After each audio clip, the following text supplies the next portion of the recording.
콘크리트 양생 부실과 떨어진 합판, 광주 아파트 붕괴와 7달 전 합동 참사 모두 인재라는 데 이견이 없는데요.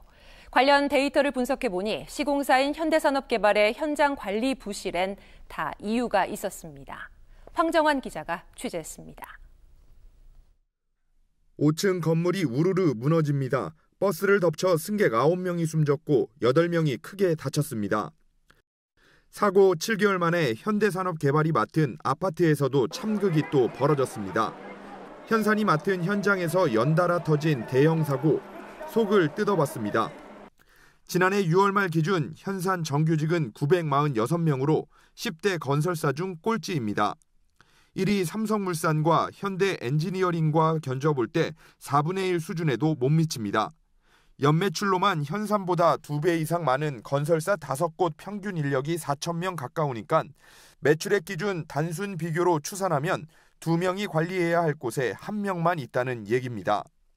결국 하청에 또 하청을 주는 재하도급이 반복되는 상황. 편법으로 명백한 불법입니다. 그나마 내부 직원은 사무에만 치중하다 보니 현장 인력은 거의 계약직으로만 꾸려집니다. 허술할 수밖에 없는 겁니다. 현장 그 공사 자체가 다 아웃소싱이 나가게 되고 그걸 이제 관리하는 인력만 남다 보니까 기술 수준이 좀 떨어지는 부분은 좀 있어요. 직원의 어떤 정규직 비율들 또는 직원의 수 이런 부분까지도 좀 더 고민해야 되지 않냐. 중대재해처벌법을 코앞에 두고 터진 사고라 업계는 바짝 긴장한 상태입니다.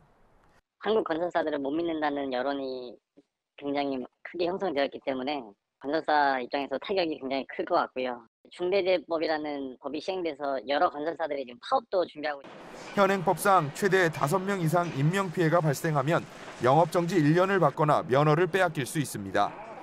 OBS 뉴스 황정환입니다. 네, 아무리 단순 비교라 해도 전문가들은 현대산업개발 직원 1명이 2명 역할을 하는 과정에서 아무래도 관리 부실로 인한 인재를 우려할 수밖에 없다, 이렇게 지적하는데요. 황정환 기자와 조금 더 이야기 나눠보겠습니다. 황 기자, 앞서 이제 보도에서 봤지만 7개월 만에 또 광주에서만 또 현대산업개발 현장에서 2차례 큰 붕괴 사고가 났습니다. 실종자 소식이 들리지 않아서 지금 굉장히 안타까운 상황인데 현대산업개발 어떤 징계 좀 내려질 수 있겠습니까?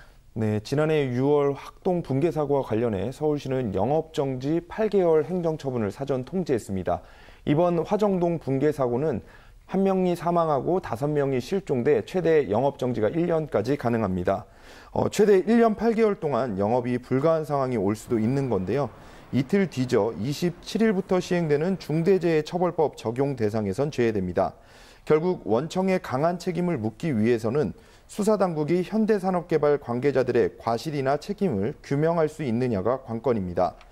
이런 상황에 현대산업개발이 경기도 안양 재건축 4,300억 원가량의 수주전에 뛰어들었다는 사실이 알려져 비난 여론도 거세지고 있습니다. 네. 현대산업개발 신뢰도 많이 추락했습니다. 인천 지역에서 제2의 현산 사태를 막기 위해서 시민단체가 비상대책위를 구성했다고요? 네, 인천경실련, 인천평화복지연대 등 두 단체가 HDC 현대산업개발 안전사고 비상대책위원회를 꾸리겠다고 밝혔습니다. 현재 인천 지역에는 현대산업개발이 추진 중인 굵직한 사업들이 많습니다. 미추홀구의 최고 46층 규모의 민간 사업과 국책사업으로 추진되는 청라 의료복합타운, 인천 신항일종 항만배우단지 개발 등이 대표적입니다. 네. 비대위는 정부와 지자체 안전점검을 믿을 수 없다는 건데 이번에 민관정이 함께 전면 실태조사에 나선 만큼 다시는 이러한 참극이 벌어져서는 안 되겠습니다. 네, 이번 사고는 물론이고 업계에서도 중대재해처벌법 시행으로 지금 바짝 긴장을 하고 있을 텐데 어떻습니까? 네, 우선 첫 번째만큼은 피하자는 분위기가 역력합니다. 아예 미리 설 연휴를 앞두고 벌써 중지 들어간 기업들도 많고 동절기 주말과 공휴일에 작업을 중지한 건설사들도 많습니다. 안전사고 얘기를 예방하기 위해 구조적 문제를 개선해야 한다는 목소리도 많습니다.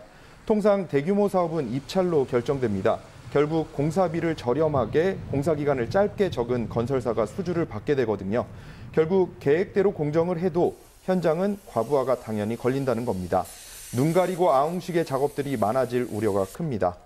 이번 사고 역시 부실 공사가 핵심 붕괴 원인으로 지목되고 있습니다. 네. 황 기자 말대로 안전사고 예방, 현장에 답이 있는 만큼 건설사 스스로의 체질 개선이 먼저 돼야 할 것 같습니다. 지금까지 황정환 기자와 함께했습니다.